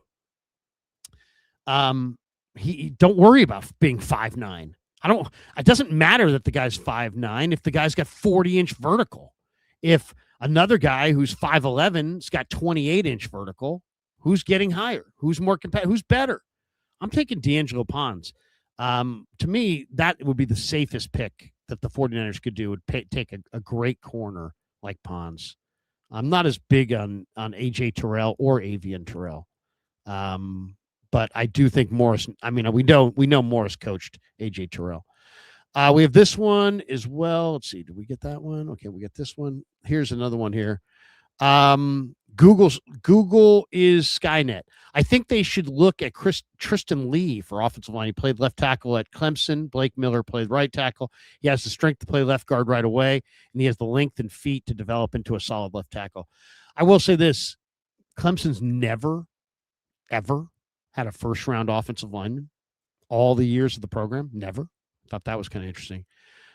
Justin's says, New York, Dexter Lawrence has requested a trade, and we're not part of any team's activities. Will not be part of the team activities. Will not be part of OTAs, yeah. I don't think Lawrence is a fit for the Niners, but he's a hell of a player for sure. David Real Roby, flyer on free agent Jimmy Ward, JJ for $9 million. JJ for $9 million, no. And flyer on free agent Jimmy Ward, I would take a shot, but I think he's got legal entanglements, and I don't think there's any chance that the Niners are going to touch him until he's free of those legal entanglements. From what I can I agree. That just doesn't seem like their move. Ricky isn't going nowhere. Source, trust me, bro. All right. Hey, you don't know. You don't. I'll say this. They've had plenty of opportunity to say he ain't going anywhere, and they haven't. And they've added receivers, and they're still showing interest in receivers. And he's probably the only one that has any trade value of the receivers. And if you're going for Omar Cooper, some receivers getting traded. So I'll say this: if the Niners go receiver in round 1, you can bank that Ricky's going to be traded. Because there's no way they're going the Mike Evans and Christian Kirk and Ricky and the first round pick. Come on, that's too many assets for a receiver. They're going to move. They're going to make a move. We'll see. Fuji says, would NFL ever try to make the draft order via lottery? Well, they've talked about it, but it's already a perfect situation. The first best record gets the worst pick. The worst record gets the best pick. How do you? Right. To me, it seems very. I wouldn't mess with that. I really would not. And here's the thing too. I know people try to take one sport's problem and project it onto another sport. The NFL does not have a tanking problem that is anywhere in the same realm as the NBA's tanking problem. And the dirty little secret that nobody wants to talk about is fans love tanking. Fans love tanking. Fans love prospects. They love drafts. And tanking isn't nearly the villain of sports interest that it is laid out to be by a lot of pissed off writers who have to sit through shitty seasons because a team is tanking. I don't know if I believe that. Here's why I don't believe that. It's like the old saying, if everybody did this move, would it be okay? And if every team, you can't allow tanking, because if every team tanked, you have no league. I'm listening to JD do a segment on KMBR the other day. It was about 3 weeks ago. And he's like looking at the Warriors playoff situation. And how pathetic is this? He's like, well, the Warriors are going to make the playoffs no matter what, because all the teams between them that are under them are all tanking. Right. So yeah, there's no one coming up behind them. There is no caboose to chase the Warriors right now. But I mean, if everybody's tanking, I mean, there's a reason that the NBA finals get lower ratings than the World Baseball Classic. I mean, there's a reason. Fuji Simeon says, congrats, Larry, as SI Wildcat. In the NBA finals, they aren't the ones tanking. Why is the tanking rating affect their rating? I don't know. I just think it's. But I mean, look at the ratings of the league. The ratings for the league right now are in the fucking toilet. I mean, nobody's watching the NBA. There's no urgency. Here's the thing. There's no urgency to the NBA right now. When's the last? I like the NBA. I like basketball too. It has nothing to do with that. What was the last time there was an NBA game that you were just like, I gotta see that? Last night. That was it, because Curry was back finally, and why did they bring him off the bench? Fucking start him. It's ridiculous. But anyways, really, what did that thing get last night? I bet you no idea. Ratings. No idea. Fuji says, congrats, Larry, as SI Wildcats alums crushed Reardon alums in annual Easter weekend golf event. The evil cat machine couldn't be stopped. Well, what can we say? You know, our guys are used to playing more golf, I guess. I don't know what to say. More country club dads at SI than Reardon, huh?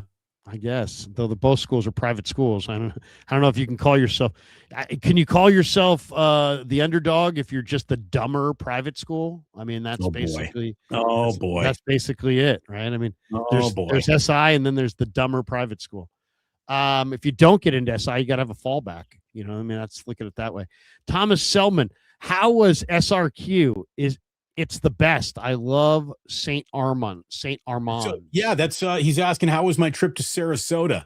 It was great, dude. That sand on the sandy beaches. It's like cornstarch. It's even lighter powder than flour. It is just the most beautiful beaches out there. The St. Armand Square. Where was this? Sarasota, Florida. We visited Mom. I don't know my Florida. Is this west coast of Florida or is this east coast of Florida? Yeah, it's sitting right on the Gulf, and it's about an hour south of Tampa, Larry. Is this the Redneck Riviera? No. That you got to be up towards the Defuniak Springs, the Panhandle. Yeah. You got to be close. You got to be closer to Arkansas to be in the Redneck Riviera. This is old Florida people. So here's the thing. It's a big spring break destination for like high schoolers and old people. Like if you're in your 20s, if you're in college, you're going to like, Fort Lauderdale or Miami or those places just look awful, by the way. I mean, talk about Daytona was a terrible spring break. We did that when I was in college, and it's like playing in traffic. There's too many cars on the beach. But this is the most gorgeous beach that you could ever come up with. And we had great weather when we were there. Nice. Here's the coolest thing about Sarasota, and my boys are now spoiled because of this. We went to 2 different restaurants. And when you get the kids' meal is served on an upside down Frisbee. And the kid then gets to keep the Frisbee. And nice. So the boys now think whenever they go to the restaurant, they're going to get a Frisbee. So, they're going to be ruined the next time they go out to eat in San Francisco and they don't get a Frisbee. But we came back with 4 Frisbees from Florida that we did not have when we landed in Sarasota. So thanks for the Frisbees. Thanks for the beautiful powdered sand. Weather was great. It was beautiful. Humid? No, it was Florida. Beautiful. No, it was hot. It was warm. It was beautiful. I mean, it was perfect. The weather was pretty much perfect while we were there. It was great. Pool time, ocean time. You get pool time, ocean time. We had both, Larry. Both. Got it. You didn't have to make any heroic saves, right? No, I'll tell you what. The kids. The ocean can be scary. The ocean can be scary. But I'll tell you, the ocean can be scary. The Gulf is just like hardly a wave, total flat, like beautiful Tahoe. Water. You walk out 50 feet into the Gulf. And you are, somewhere around mid-thigh. It's very, very shallow. So nice. The boys had a great time. Well, great time. Sounds good. Sounds good. Wife had a great time. I had a really good time. I'm not a big beach guy, but I had a great time. I really did. It was a nice little family getaway. Fun was had. Just you, the kids, and mom, or your sister go too? No, so my sister and mom both live in that area, so we got to see them both. Oh, nice. Fuji Simeon says the only good thing about Giants baseball right now is to pick against them, i.e. the over on the opposing pitcher total strikeouts. That's one of the things that Larry and I will talk about here after we get going with all of our supers. Fuji, thank you. Yeah, there you go. We got this one from Dimitrov. Niners have an unrealistic plan regarding the board. They hope for a crazy steal, and if not, they pick what they plan to reach for. Yeah, I mean, Lynch last year talking about how he almost traded up for Mikael Williams, and then Mikael Williams had, one sack all year? I mean, you almost traded up for a defensive end that had one sack. Now, granted, he's really good against the run, but the number one job of a defensive end is to sack the quarterback. Trade all your freaking picks for Myles Garrett. Done. I mean, the Niners have got to start being better in the draft. It's really as simple as that. I kind of feel like Shanahan can probably stay as long as he wants, but I think Lynch, is much more. There's much more pressure on Lynch. They have to get this draft right. If they don't, they're not going to be competitive with Seattle and the Rams. Seattle and the Rams are moving by the Niners. If the Niners don't have a phenomenal draft where they draft some really great players, they're going to have a hard time. They're really going to have a hard time closing that gap. All right. We are done with our supers. Thank you to Habbas Law, 1-800-INJURED. They will fight to make it right. Thank you, Habbas Law. They paid last Saturday for all the pet adoption fees down at the San Jose Animal Care Center. Thank you to Habbas Law for their involvement and continued dedication to our community. 1-800-INJURED. If you need a good lawyer, they are great lawyers, great PI attorneys. 1-800-INJURED. They will fight to make it right. HabbasLaw.com on the web. And thank you, Habbas Law, for sponsoring. A couple of other things, Larry. It was great to see Steph back, and he looked in rhythm and was hitting big shots. Unfortunately, he missed what would have been the game winner at the very end of the game. But good to see Curry back after missing like 20-plus games. But the Warriors lost because they're short, and they will continue to lose any significant game that they're in for the remainder of this year because they're short. Warriors are a poorly built basketball team, period. Warriors. Hey, Warriors, go away. Go away. I mean, seriously, this is the worst season in Warrior history. It's almost over, thankfully. I don't know about that, but it is. It's the worst season in Warrior history. Here's why. Because there were expectations. They blew the offseason. They basically punted on the entire offseason waiting for Jonathan Kuminga and then held him up to the deadline and then traded him out for injured Porzingis, who played one game and sat for 17.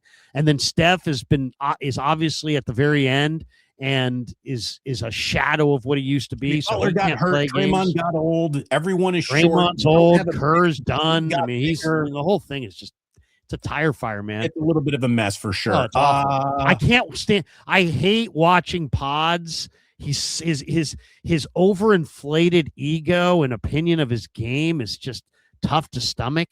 This is the least likable Warrior team in a long time. I don't like Kerr anymore. I don't like these players anymore. I don't like this mix anymore. Now they're talking about LeBron and Kawhi. Blow it up and start anew. Trade everybody away and start fresh. That's a better plan than trying to partner with the.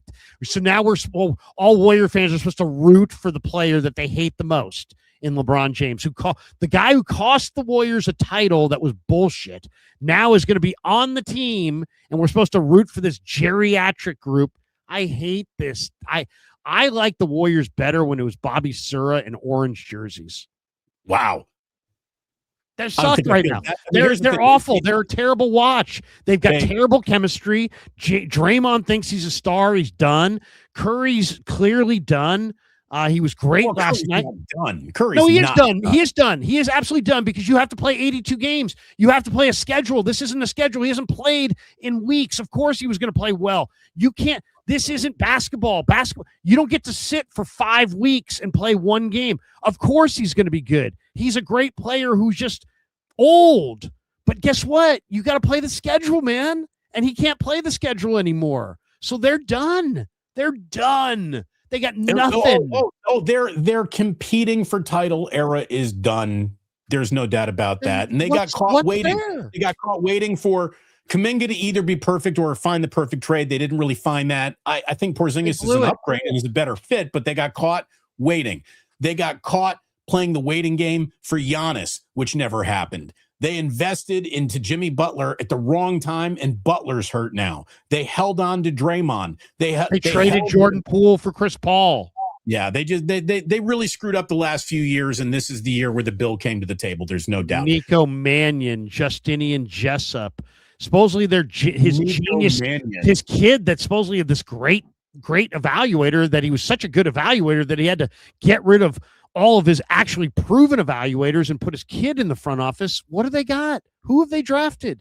They're an embarrassment. Joe Lacob was hailed as a greater owner than Eddie D. What? He is luckiest. He is the luckiest owner in the history of Bay Area sports. He bought did he draft Steph? No. He bought a team that just drafted Steph and then watched Steph win titles and tried to delude himself into thinking they were his titles. Look, and now he's got his kid in the general manager spot with yes man Mike Dunleavy, and he's doing it himself and he can't do it.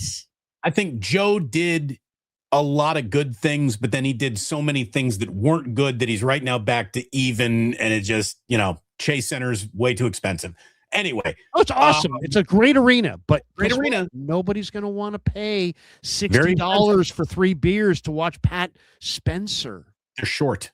They are a short basketball team, and you can't be short in basketball, which, by the way, good either. I mean, who's good on the team? Why Michigan, I think, is going to win the national championship tonight. Although I will say this, UConn is just stubborn enough, just nasty enough to me. I hope we get a good national championship game because Arizona laid down and died in the Final Four. Oh, I was happy to see that. The Arizona crowd is so arrogant. They think that they had the greatest team of all time. I've never seen anybody the last couple of games that Arizona's played. It feels just like a coronation. Like they feel they're not going to be denied. Well, it was just awesome to watch Tommy Lloyd get slapped down. Yeah, I thought it was sort of Arizona's tournament to lose, and a lot of people did. They did. Although, that's the thing. They got destroyed. They did. They got hammered. Okay. Big Sharks game. All Sharks games left are Big Sharks games. They got the Chicago Blackhawks, got Kings and Predators. There's a lot of jockeying for that final wild card going on right there. So that's kind of interesting. At least you got Macklin Celebrini in our lives here in the Bay Area. But let's talk about how in baseball, there are officially enough games in the year to where it isn't always about whether you're winning or losing. It is how you are playing. How are your innings? How are you approaching? How's your plate approach? Sometimes your starter can get teed off on, and that's just the way it goes in baseball. But man, the guys in the lineup, they're at least getting it done. The most important San Francisco Giants are the least performing San Francisco Giants right now.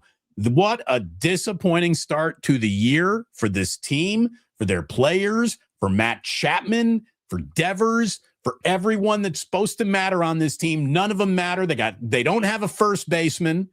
I know. What the hit a little. How do you not have a first baseman? Really matter. I'm so disgusted by the Giants and their fans sometimes. Last year I was like, hey, why don't you go after Rhys Hoskins? People are like, they don't need Rhys Hoskins. They have Wilmer Flores. It's like, what? What are you talking about? Is every Giants fan just high at this point? Wait, you don't need Rhys Hoskins because you have Wilmer Flores. This year, I'm like, why don't they go after a Pavin Smith? Go get yourself a first baseman. They don't need a first baseman. They don't need a first baseman. Well, guess what? They do need a first baseman. They don't have one. They don't have a first baseman. They're playing Casey Schmidt at first base. They're 3-7. They've had 8 barrels this year, last in Major League Baseball. They've got a 3.7 barrel percentage, last in Major League Baseball. They've got a 305 expected slugging percentage, last in Major League Baseball.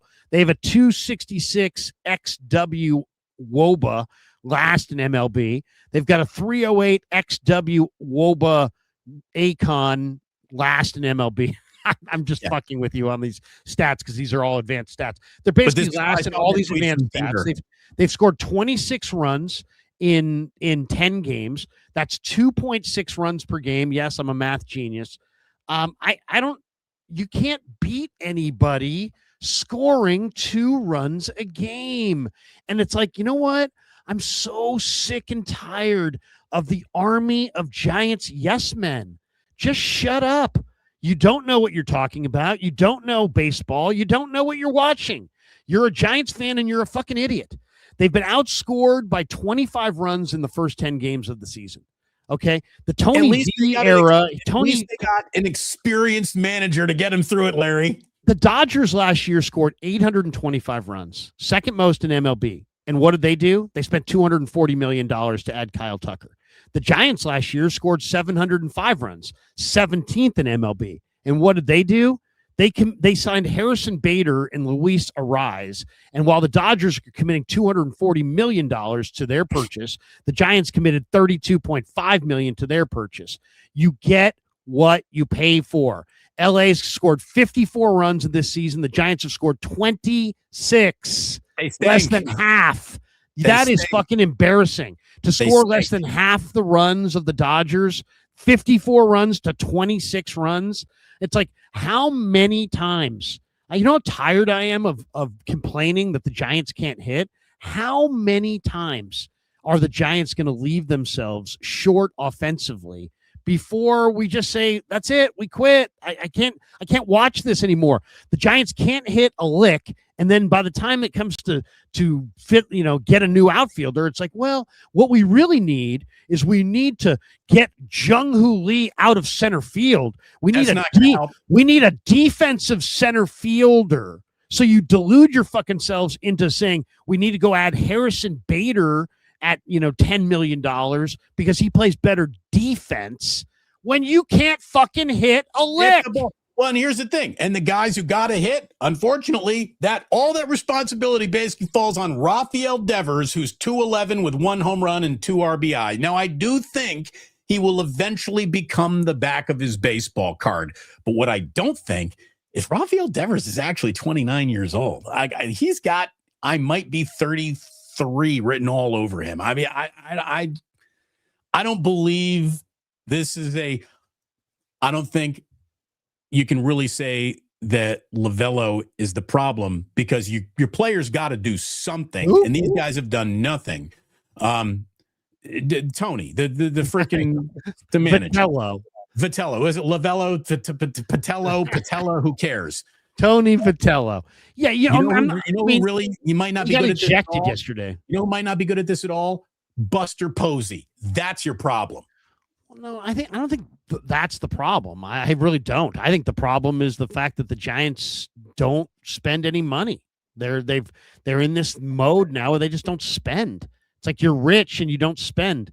By the way, what the hell is Matt Chapman thinking, stealing, getting thrown out at second, down 3 runs in the 9th inning? What's he doing? I mean, it's like, dude, I thought you were supposed to be a smart veteran player. Right. You're the one guy who can't do that. This is a guy who looked across the diamond and told Casey Schmidt, catch the fucking ball. Hey, Matt, steal the fucking base. I mean, Jesus. Or better yet, don't. That stolen base is irrelevant. Stay on first, and hopefully a crooked number goes up. You're not a difference, even if you're in scoring position at that point in the baseball game. Yeah, I mean, it's just it's bizarre. It's bizarre. Hey, it's Masters Week, Larry. It is Masters Week, though, and I do love the Masters. Everyone loves the Masters. So we got that at least going for us. I do love the Masters, though. This year, if you tune in on Thursday and Friday expecting to see it on CBS, I think you're going to be disappointed. Isn't it on Amazon now? You better get your Peacock or your Paramount Plus or whatever is the CBS. You better get your freaking code, and you better copy and paste and link and this and that. My daughter lives in Atlanta now, and she said that it's so hard to get tickets to the Masters. Oh yeah, they've really cut back on the secondary market. I saw how a 4-round pass is going for $16,000. So. Are you serious? Yeah. Oh my God. That is unbelievable. That is unbelievable. Yeah, it's the hardest ticket in sports to get, bar none, and they're making it even harder. By the way, on the Devers front, would you rather have Rafael Devers or James Tibbs? Did you see what James Tibbs is doing in the Dodgers minor league system? He had like 7 home runs this weekend.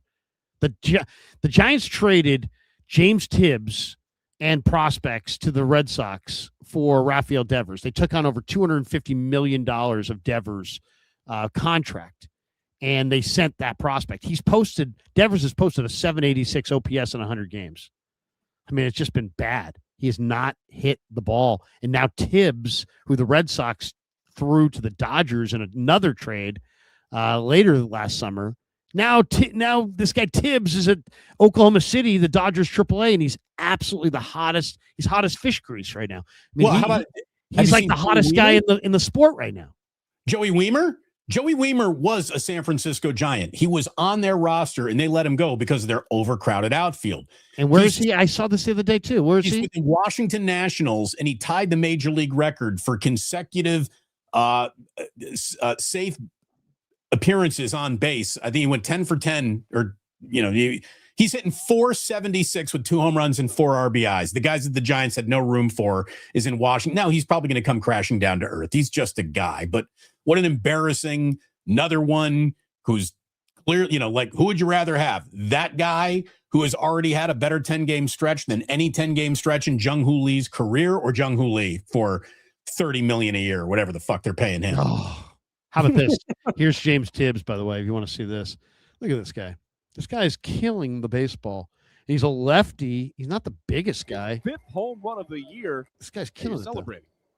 All right, but he's a minor leaguer. I don't give a shit about a minor leaguer. This Joey Weimer guy's doing it for the Washington Nationals. Way gone. Yeah, but this guy Tibbs, I think, is probably more of the real deal. Jones, Nevada hanger bar. But I mean, come on. Tibbs I mean, with his 3rd. the one time, I mean, it's like the Giants have such terrible luck. The one time they moved a prospect in the Bobby Evans era, it wound up being Brian Reynolds, who was like a very good Pirates outfielder for years. And the Giants, it's like the Giants, not only can they not handicap the draft, right, they can't handicap their own players. They don't even know. Hold on. Here's the thing.